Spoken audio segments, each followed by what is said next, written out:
من هذا المنطلق في مدارس بتشتغل على روح الشخصية، ويمكن هفتكر ده يمكن عمل غير مصري، زي مثلا يوسف الصديق المسلسل الإيراني، قام بكتابة المسلسل وإخراجه المخرج الإيراني الكبير فرج الله سلحشور. كنت أنا من أوائل الناس اللي ترجمت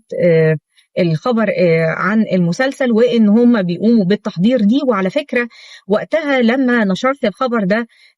في صحيفه البديل، كان تقريبا ما بين 2006 او اوائل 2006 حاجه زي كده. وقت التحضير للمسلسل قامت ضجه كبيره جدا في ايران، وكانوا رافضين ان هو المسلسل بتاع سيدنا يوسف يخرج من النور، وقالوا مين ده اللي هيبقى سيدنا يوسف، ومين اللي هيبقى في جمال سيدنا يوسف، ومين الممثل اللي هيقدر يعمل